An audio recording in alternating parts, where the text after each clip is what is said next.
আসসালামু আলাইকুম। অবিরাম বাংলা সংবাদে সবাইকে স্বাগত জানাচ্ছি। আমি ওয়াহিবা রাইয়ান। শুরুতেই বিআরবি কেবল সংবাদ শোনাম। আগামী সংসদে বিরোধী দল হতে চায় তৃণমূল, বিএনপি এবং বিএনএম। প্রয়োজনীয় আসন পেতে জোর প্রচেষ্টা। সরকারের সাথে আতাতের অভিযোগ অস্বীকার। একযোগে দেশের ৩৩৮টি থানায় ওসি বদলি, ২০৫ জন ইউএনওর বদলির প্রস্তাব অনুমোদন। নির্বাচনে পর্যবেক্ষক হিসেবে ১৭৯ জন বিদেশির আবেদন। ঢাকার রিকশা ও রিকশা চিত্র ইউনেস্কোর স্বীকৃতি পাওয়ায় আন্তর্জাতিক অঙ্গনে দেশের ভাবমূর্তি উজ্জ্বল হয়েছে, দাবি ঢাকা বিশ্ববিদ্যালয় চারুকলা অনুষদের। এবং জলবায়ু সম্মেলনে এবার সরাসরি কথা বলেন বাংলাদেশের ক্ষতিগ্রস্ত চরবাসী। নদী ভাঙ্গন ও বন্যায় সর্বস্ব হারানোর গল্প শুনে হতবাক বিশ্ব নেতারা। শুনছিলেন বিআরবি কেবল সংবাদ শোনাম। এখন বিস্তারিত সংবাদ এবং সংসদ নির্বাচন ২০২৪। আগামী জাতীয় সংসদে বিরোধী দল হতে চায় তৃণমূল, বিএনপি ও বিএনএম। সেজন্য প্রয়োজনীয় আসন পেতে কাজ চলছে বলে জানালেন দল দুটির মহাসচিব। তবে এ বিষয়ে সরকারের সাথে আতাতের অভিযোগ অস্বীকার করেছেন তারা। আওয়ামী লীগের একাধিক প্রার্থী থাকলে নির্বাচন প্রত্যাহারেরও কথা জানান বিএনএম এর মহাসচিব ডক্টর শাহজাহান। বিস্তারিত মাহবুব কবির চাপলের রিপোর্টে। ভারতে কংগ্রেস থেকে বেরিয়ে পশ্চিমবঙ্গ চালাচ্ছে তৃণমূল কংগ্রেস। বাংলাদেশে বিএনপি থেকে বেরিয়ে এমন স্বপ্ন দেখছে তৃণমূল বিএনপি। ভারতের তৃণমূল কংগ্রেসের মতো তৃণমূল বিএনপির অবস্থান হবে। তবে সেই স্বপ্ন বাস্তবায়নে বড় চ্যালেঞ্জ আওয়ামী লীগের বাধা। এখন পর্যন্ত ১৫১ আসনে প্রার্থিতা নিশ্চিত করেছে তৃণমূল বিএনপি। তবে প্রতি আসনেই আছে আওয়ামী লীগের এমপি, মন্ত্রী সহ একাধিক প্রার্থী। এমনকি দলের মহাসচিব তৈমুর আলম খন্দকারকে প্রতিদ্বন্দ্বিতা করতে হচ্ছে টানা ৩ বারের এমপি, বস্ত্র ও পাট মন্ত্রী গোলাম দস্তগীর গাজীর সাথে। রূপগঞ্জের জনগণ যেভাবে জিম্মি হয়ে পড়ছে, তাদের বিষয় সম্পত্তি যেভাবে দখল হয়ে যাচ্ছে, সাধারণ গণমানুষের ভোট আমাদের টার্গেট। যে কৌশলে আছে আমরা সেই কৌশলে থাকবো। বাকিটা আল্লাহর মেহেরবানি আর জনগণের ইচ্ছা। জনগণ যদি বিরিয়ানি খেতে চায় বিরিয়ানি খাবে। একই ধরনের চ্যালেঞ্জে বাংলাদেশ জাতীয়তাবাদী আন্দোলন বিএনএম। দলের মহাসচিব ডক্টর শাহজাহানের নির্বাচনী আসন চাঁদপুর ৪-এ রয়েছে আওয়ামী লীগের এমপি শফিকুর রহমান সহ একাধিক প্রার্থী, যা ভাবিয়ে তুলেছে বিএনএমকে।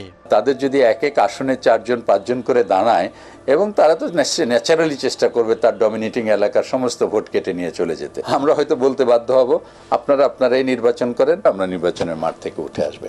এটা ডিপেন্ড করবে শেষ দিন পর্যন্ত, উইথড্রয়াল পর্যন্ত। দুই দলই আগামী সংসদে বিরোধী দলের আসনে বসতে চায়। জাতীয় পার্টি আসন ভাগাভাগি নিয়ে পড়ছে, ১৪ দল সরকারের সাথে পড়ছে। তো এখন তো মাঠের বিরোধী দল তো আমরাই, এবং সংসদে আমরা বিরোধী দল হিসেবেই অবস্থান নিব বলে আমাদের দৃঢ় বিশ্বাস, ইনশাল্লাহ। এই কথা নিয়ে অনেকে ট্রোল করবে, ক্রিটিসাইজ করবে, ডাজন্ট ম্যাটার। বাট আমি আমার আস্থার জায়গা থেকে বলছি, যদি সেরকম হয় তাহলে তো আমরা সরকারে যাব ইনশাল্লাহ। আর যদি সরকারে যেতে না পারি, আরও কিছু মেকানিজম করা হয়, অন্য কিছু করা হয়, সেটা তো আমরা বলছি যে নির্বাচন বয়কট করব কিনা সেটা দেখব। কিন্তু যদি নির্বাচন বয়কট না করেও আস্থা শেষ পর্যন্ত অটুট রেখে দেখি যে না, আমরা ওই সংখ্যক পাইনি, তাহলে তো আমরা এক্সপেক্ট করছি আমরা এই প্রধান বিরোধী দল হব। বিএনপির বিকল্প কিংবা সরকারের সাথে যোগ সাজসের অভিযোগ অস্বীকার করেন তারা। টাকা পয়সা নিলে তো সরকারের বিরুদ্ধে কিভাবে কথা বলতেছে, তাদের সমালোচনা কিভাবে করছে, এটা প্রমাণটা কোথায়? টাকাটা রাখলাম কই? সাজানো মনে না দিছে? ওনাকে জিজ্ঞাসা করেন তার এভিডেন্স কোথায়? পাইলো আর কয়ে দিল। বিএনপিকে ভেঙে আমরা সরকারকে সহযোগিতা করার মতো কোনো মানসিকতা আমাদের নেই। বিএনপি যারা এসছে তাদের ইন্টারভিউগুলো শোনেন, যে তারা বলছে তাদের এলাকার জনগণ চায় যে তারা নির্বাচন করুক। ভোটের সময় প্রশাসনকে নিরপেক্ষ থাকার আহ্বান জানান দল দুটির নেতারা। সরকারের ছত্রছায়া যারা পাশ করবে। মাহবুব কবির চপল, এটিএন বাংলা, ঢাকা। সারা দেশে ৩৩৮টি থানায় ওসি বদলি করা হয়েছে। এছাড়া ২০৫ জন ইউএনওর বদলির প্রস্তাব অনুমোদন দিয়েছে নির্বাচন কমিশন। এদিকে নির্বাচনে বিদেশিদের চাপ দেওয়ার কোনো অধিকার নেই বলে জানিয়েছেন নির্বাচন কমিশনার মোহাম্মদ আলমগীর। দ্বাদশ জাতীয় সংসদ নির্বাচন উপলক্ষে টাঙ্গাইলে মতবিনিময় সভায় তিনি কথা বলেন। মনির হোসেন তপুর রিপোর্ট। জাতীয় সংসদ নির্বাচন উপলক্ষে টাঙ্গাইল জেলা প্রশাসকের সম্মেলন কক্ষে মতবিনিময় সভা করেন নির্বাচন কমিশনার মোহাম্মদ আলমগীর। বিদেশিরা কখনোই নির্বাচন নিয়ে চাপ দেয়নি উল্লেখ করে নির্বাচন কমিশনার বলেন, তাদের চাপ দেওয়ার অধিকারও নেই। বিদেশিরা আমাদের কখনোই চাপ দেয় না, চাপ দেওয়ার তাদের রাইটও নাই, কারণ আমরা একটা স্বাধীন সার্বভৌম দেশ। নির্বাচন কমিশন আবার সেই স্বাধীন সার্বভৌম দেশের মধ্যে আবার একটি সাংবিধানিক স্বাধীন প্রতিষ্ঠান, তাদের তো এই ধরনের চাপ দেওয়ার কোনো রাইট নাই। সাংবাদিকদের এক প্রশ্নের জবাবে তিনি বলেন, বিএনপির নির্বাচনে আসার আর কোনো সুযোগ নেই। আমরা যে পর্যন্ত সুযোগ ছিল সেই পর্যন্ত আপনাদের সামনে কিন্তু বলেছি, এই মুহূর্তে কোনো সুযোগ আছে বলে আমাদের আইন অনুযায়ী এই মুহূর্তে দেখছি না। যদিও তারপরে কেউ যদি অংশগ্রহণ করতে চান সেক্ষেত্রে আমাদের পরীক্ষা নিরীক্ষা করে দেখতে হবে, কারণ আমাদের যা কিছুই করি না কেন আমাদের সংবিধানের আলোকে করতে হবে, তার বাইরে করা যাবে না। এদিকে নির্বাচন কমিশনের নির্দেশনা অনুযায়ী ৩৩৮ থানার ওসিকে বদলি করেছে পুলিশ সদর দপ্তর। এ সংক্রান্ত প্রস্তাব পাঠালে তা অনুমোদন দেয় কমিশন। যেসব থানার ওসি বর্তমান কর্মস্থলে ৬ মাস বা তার চেয়ে বেশি সময় পার করেছেন তাদের এই বদলির তালিকায় রাখা হয়। সারা দেশে বর্তমানে ৬৫০টিরও বেশি থানা রয়েছে। এছাড়া ১৫৮ জন উপজেলা নির্বাহী কর্মকর্তা ইউএনও বদলি করতেও জনপ্রশাসন মন্ত্রণালয় প্রস্তাব পাঠালে তা অনুমোদন দেয় কমিশন।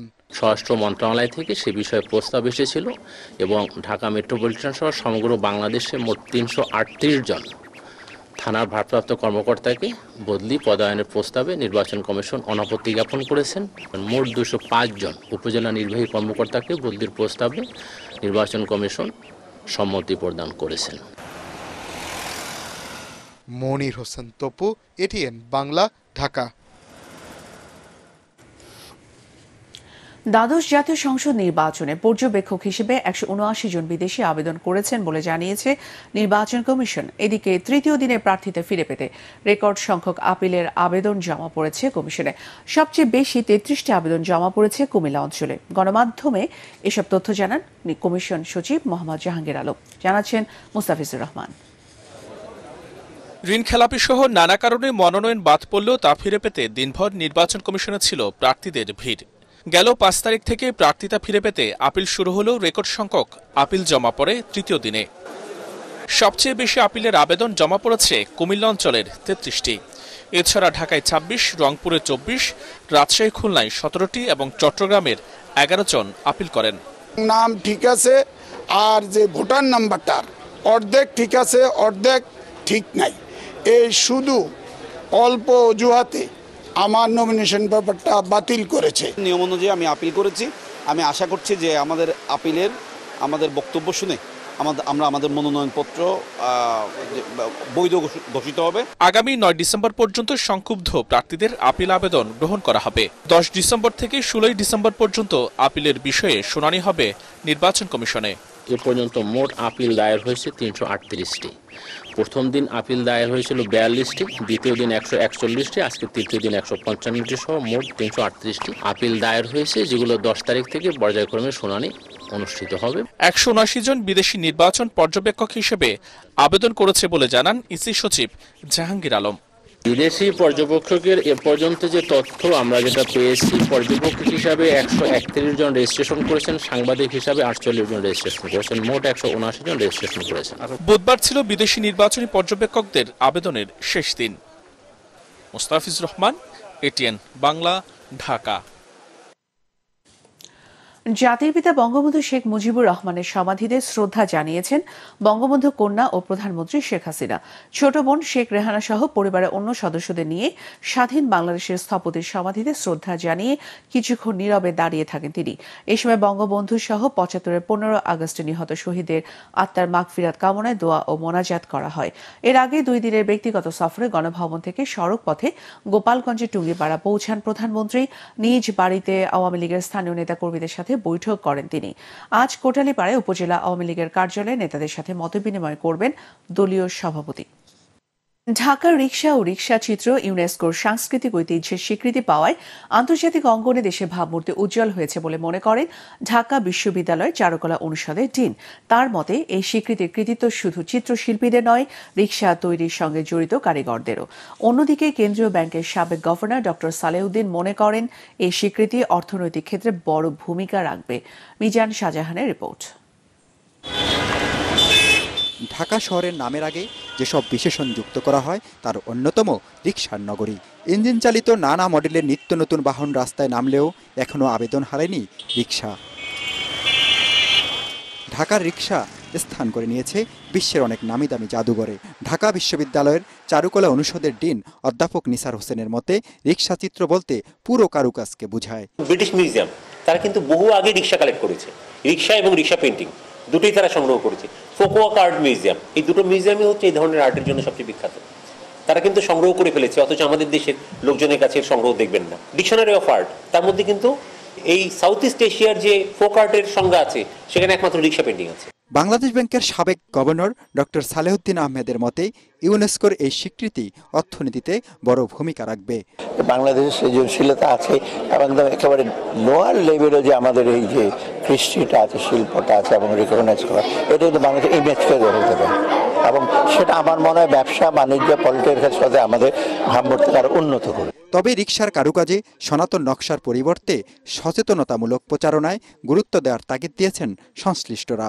নায়ক নায়িকা কিংবা অন্যান্য মুখচ্ছবির ছবি না দিয়ে হৃদরোগ, ডায়াবেটিস, ক্যান্সার এইসব রোগের সচেতনতামূলক পোস্টার দিয়ে যদি এই রিকশাগুলিকে শোভিত করা যায় তবে সেটি গণসচেতনতায় অত্যন্ত মূল্যবান ভূমিকা রাখবে। এর আগে 2008 সালে বাউল সঙ্গীত, 2013 সালে জামদানি শাড়ি ও 2016 সালে মঙ্গল শোভাযাত্রা ইউনেস্কোর সাংস্কৃতিক ঐতিহ্যের তালিকায় অন্তর্ভুক্ত হয়। 2017 সালে শীতল পাটিকে বিশ্বের ঐতিহ্যের স্বীকৃতি দেয় জাতিসংঘের শিক্ষা ও সংস্কৃতি বিষয়ক এই সংস্থাটি। মিজান শাহজাহান, এটিএন বাংলা, ঢাকা। এবার বিশ্ব জলবায়ুর খবর। দুবাই জাতিসংঘ জলবায়ু সম্মেলনে এবার সরাসরি কথা বলেছেন বাংলাদেশে ক্ষতিগ্রস্ত চরবাসী। নদী ভাঙ্গন ও বন্যায় তাদের সর্বস্ব হারানোর গল্প শুনে অবাক হয়েছেন বিশ্ব নেতারা, যা এর আগে কখনো হয়নি। আরও জানাচ্ছেন কেরামতুল্লাহ বিপ্লব। বিশ্বের ভবিষ্যৎ নির্ধারণের নতুন পন্থা খুঁজতে এবার অনেকটাই জোরালো জলবায়ু সম্মেলন। দুবাইয়ের এক্সপো সিটি নামের যে জায়গাটিতে এই আসর হচ্ছে তা ঘিরে দেশটির সরকারের সতর্কতার কমতি নেই। কোনোভাবেই যাতে সম্মেলন কেন্দ্র পরিবেশ দূষণের কারণ না হয় তা রীতিমতো বছরখানেক ধরে ঠিক করা হয়েছে। এবারের সম্মেলনে বাংলাদেশের পক্ষে আওয়াজ তোলা দলটিও অনেক বড়। এসেছেন চরের ক্ষতিগ্রস্ত পরিবারের কিশোরীরাও। বেসরকারি উন্নয়ন সংস্থা ফ্রেন্ডশিপ গাইবান্ধার কুন্দিরপাড়া চর থেকে জাতিসংঘের এই সম্মেলনে হাজির করেছে বিউটি ও রোজিনাকে। সাথে আছেন আরো কয়েকজন। তোমাদের মতো উন্নত দেশের জন্য তো আজকে আমাদের মতো বাংলাদেশ এবং আমাদের মতো আরো যে অনেক এফেক্টেড মানে যে ক্ষতিগ্রস্ত এলাকা তারা তোমাদের জন্য মানে ক্ষতিগ্রস্ত হচ্ছে, তোমরা সব কমিয়ে দাও। তাহলে জলবায়ু পরিবর্তন সম্পর্কে তারা যে বলবে সেটা আমি শোনার চেষ্টা করব এবং দেখবো আমাদের চরে ক্লাইমেট চেঞ্জটা কিরকম হচ্ছে এবং তাদের চরে ক্লাইমেট চেঞ্জটা কিরকম হচ্ছে। আমরা যারা তরুণরা এখানে অংশগ্রহণ করেছি তারা বিভিন্ন প্যাভিলিয়নে অংশগ্রহণ করছি, আমরা আমাদের মতামত তুলে ধরছি এবং আমাদের দাবি দাওয়া তুলে ধরছি এবং সাথে সাথে কিন্তু আমরা বিভিন্ন সলিউশনের কথা বলছি। উন্নয়ন কর্মীরা বলছেন এবার কয়েকজনকে দিয়ে শুরু হলেও আগামীর সম্মেলনগুলোতে প্রান্তিক এসব মানুষের উপস্থিতি বাড়বে, দাবিও শক্তিশালী হবে। আমরা যে কথাগুলো বলি সেগুলো ওদের কাছে শুনে এসে বলি। সুতরাং আমরা কেন সরাসরি ওদেরকে একটা সুযোগ করে দেব না, আমরা কেন ওদেরকে সাথে নিয়ে আসবো না, ওরা যেন ওদের কথাগুলো বলতে পারে।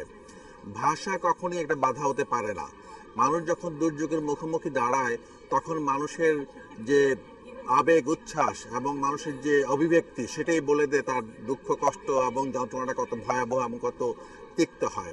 বাংলাদেশের প্রান্তিক জনগোষ্ঠী যারা কিনা সত্যিকার অর্থে জলবায়ু ক্ষতিগ্রস্ত, যাদের বাড়ি হারাচ্ছেন, জমি হারাচ্ছেন, পরিবারের সদস্য হারাচ্ছেন, তাদের অনেকেই এখন সোচ্চার হচ্ছেন। আর বেসরকারি উন্নয়ন সংস্থাগুলো তাদেরকে যোগসূত্র করিয়ে দিচ্ছে জাতিসংঘের এ ধরনের বড় বড় সম্মেলন কিংবা ইভেন্টগুলোতে। এটি একটি আশার খবর। দুরাশার খবরও রয়েছে, যে অনুযায়ী সাড়া পাওয়া উচিত সেরকম সাড়া এখন পর্যন্ত মেলেনি। তবে আশা করা হচ্ছে অদূর ভবিষ্যতে এই জিনিসটি সফলতার মুখ দেখবে। এছাড়াও জলবায়ু সম্মেলনে বিশেষ গুরুত্ব পেয়েছে মালদ্বীপ। তাপমাত্রা মাত্র 2 ডিগ্রি বাড়লেই আগামী 2 দশকে দ্বীপ দেশটি পুরোপুরি পানিতে তলিয়ে যাবে বলে দক্ষিণ এশীয় সাংবাদিকদের এক সভায় জানান মালদ্বীপের জলবায়ু পরিবর্তন, পরিবেশ ও জ্বালানি মন্ত্রী তারিক ইব্রাহিম। কেরামতুল্লাহ বিপ্লব, এটিএন বাংলা, জলবায়ু সম্মেলন, দুবাই। গ্যাস সংযোগ না পেয়ে খুঁড়িয়ে খুঁড়িয়ে চলছে নওগাঁর বিসিক শিল্পনগরী। বিকল্প উপায়ে পণ্য উৎপাদন করতে গিয়ে লোকসানের মুখে উদ্যোক্তারা। এর মধ্যে বন্ধ হয়েছে অনেক শিল্প কারখানা। সংকট মোকাবেলায় সংশ্লিষ্টদের এগিয়ে আসার আহ্বান জানিয়েছেন ব্যবসায়ীরা। নওগাঁর প্রতিনিধি রায়হান আলমের পাঠানো তথ্যচিত্রে আরও জানাচ্ছেন শরীফুল ইসলাম। 2004 সালে নওগাঁর শালুক এলাকায় যাত্রা শুরু করে বিসিক শিল্পনগরী। সে সময় 68টি প্লটের মধ্যে 51 ইউনিটে শুরু হয় খাদ্যপণ্য, কৃষি যন্ত্রাংশ, লাইট ইঞ্জিনিয়ারিং সহ বিভিন্ন পণ্যের উৎপাদন। তবে গ্যাস সহ নানা সংকটে বন্ধ হয়ে গেছে অর্ধেকেরও বেশি কারখানা। মুখ ফিরিয়ে নিচ্ছেন উদ্যোক্তারা। ব্যবসায়ীরা বলছেন, গ্যাস সরবরাহ না থাকায় উৎপাদন খরচ বেড়েছে। এছাড়া বিসিকে বিদ্যুৎ, রাস্তা ও ড্রেনেজ ব্যবস্থা সহ রয়েছে নানা সংকট। এই নগরী ঘিরে উদ্যোক্তারা যে স্বপ্ন দেখেছিলেন সেটি এখন রূপ নিয়েছে হতাশায়। গ্যাসের লাইনটা থাকলে আপনাদের মনে করেন যে আমাদের অনেক খরচটা কম আসবে। অনেক মিল কারখানা আছে যেগুলোতে গ্যাস থাকলে মনে করেন যে খরচটা কম হবে, তাতে আপনার উৎপাদনটা বাড়বে। প্রতিষ্ঠান আমাদের চলেছিল, এখন এই বিভিন্ন সমস্যায় জর্জরিত হয়েছে, অর্থনৈতিক সমস্যা। ভবিষ্যতে আমাদের এই প্লটগুলো বিক্রি করতে আমরা বাধ্য হচ্ছি। উৎপাদন খরচ বেশি হয়, প্রতিযোগিতায় টিকতে পারছেন না উদ্যোক্তারা। পরিবেশ বান্ধব জ্বালানি গ্যাস পেলে এসব প্রতিষ্ঠান সচল রাখা সহজ হবে, সৃষ্টি হবে নতুন কর্মসংস্থান। তাই সমস্যা নিরসনের দাবি এই ব্যবসায়ী নেতার। নওগাঁ শিল্পনগরীতে যদি গ্যাস সরবরাহ করা হয় তাহলে শিল্প কারখানাগুলো পরিপূর্ণভাবে চালু হবে এবং অনেক হাজার হাজার লোকের কর্মসংস্থান সৃষ্টি হবে। গ্যাস সংযোগ সহ উদ্যোক্তাদের সংকট নিরসনে ঊর্ধ্বতন কর্মকর্তাদের সঙ্গে আলোচনার আশ্বাস দিলেন এই কর্মকর্তা। যেহেতু গ্যাস নওগাঁতে নাই, আমরা শিল্পনগরীতে গ্যাস সংযোগের বিষয়ে ঊর্ধ্বতন কর্তৃপক্ষের সঙ্গে আলোচনা করব। জেলা বিসিকে 32টি কারখানার মধ্যে চালু আছে মাত্র 14টি। পাইপলাইনে প্রাকৃতিক গ্যাসের সংযোগ দিলে বদলে যাবে এখানকার অর্থনীতি। ব্যবসা বাণিজ্যের নতুন নতুন খাত সৃষ্টি হবে বলে মনে করেন সংশ্লিষ্টরা। Bureau report, ATN Bangla. Partex খেলার খবর।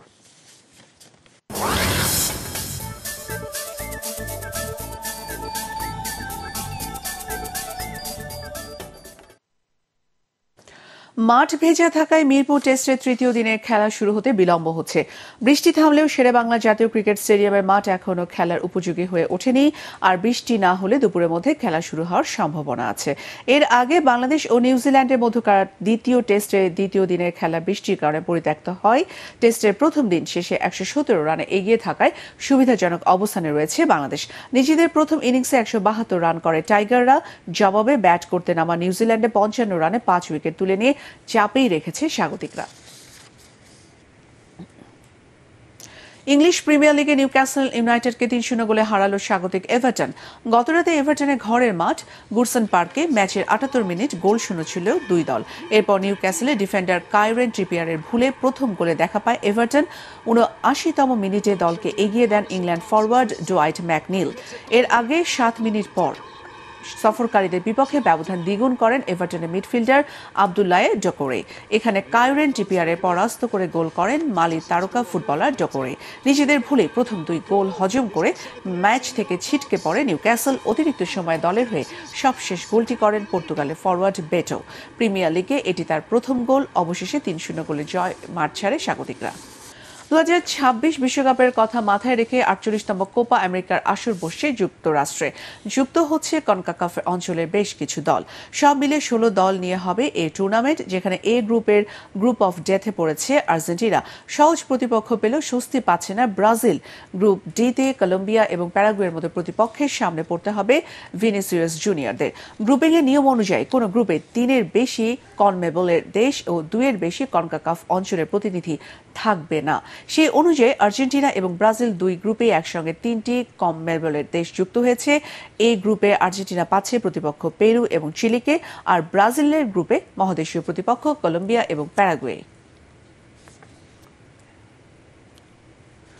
শেষ করার আগে বিআরবি কেবল সংবাদ শিরোনাম আরও একবার।